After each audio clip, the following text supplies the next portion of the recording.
नमस्कार, बहुत स्वागत है आपका आदि टीवी पर। मैं हूं आपके साथ पारुल। रुक कर रहे हैं सीधा उत्तर प्रदेश लखनऊ का, जहां कैबिनेट में लिए गए फैसलों की जानकारी दे रहे हैं मंत्री ए.के. शर्मा। सुनिए।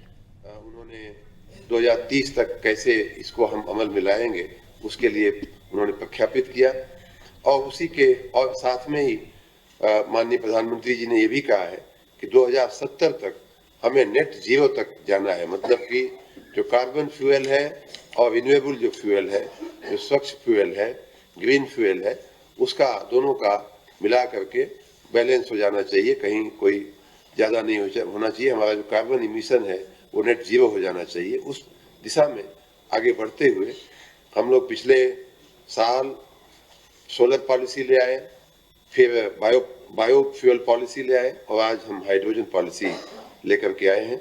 आपको जानकारी है कि हाइड्रोजन का उपयोग एक ईंधन के रूप में बहुत बड़े जो हमारे खपत वाले जो कारखाने हैं, जैसे फर्टिलाइजर प्लांट्स हैं या पेट्रोकेमिकल प्लांट्स हैं, स्टील प्लांट्स हैं, इन सब में हाइड्रोजन की को एक फ्यूल के रूप में उपयोग किया जाता है। लेकिन अभी तक ये जो हाइड्रोजन पैदा करने की जो तकनीक थी वो ग्रे हाइड्रोजन कहा जाए उसको, कि वही बिजली या वही गैस के सहारे ये ग्रे हाइड्रोजन पैदा किया जाता था।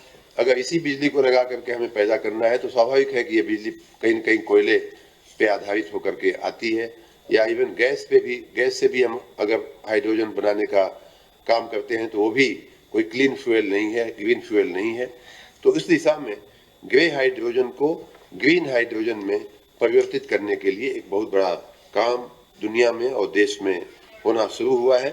उसी दिशा में हम लोग ये नीति लेकर के आए हैं, ग्रीन हाइड्रोजन की पॉलिसी 2024 की, जिसमें हमने कहा है कि आने वाले 4 साल 2028 तक प्रति वर्ष 1 मिलियन मीट्रिक टन हम लोग ग्रीन हाइड्रोजन पैदा करेंगे।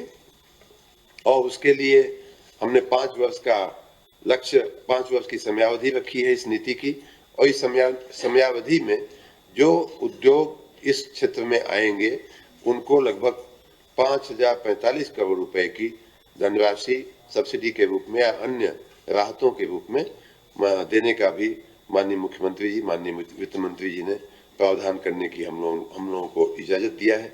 जैसा मैंने कहा कि 1 मिलियन मीट्रिक टन प्रति वर्ष 2028 तक हम लोग इसमें पैदा करने का हमारा लक्ष्य है।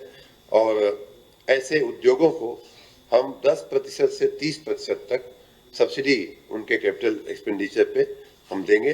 और जो पहले 5 उद्योग आएंगे उनको हमने ये भी कहा है कि उनको हम 40% तक सब्सिडी देने की हम व्यवस्था कर रहे हैं। एनर्जी बैंकिंग का भी हम प्रावधान कर रहे हैं, क्योंकि इसमें बहुत बड़ी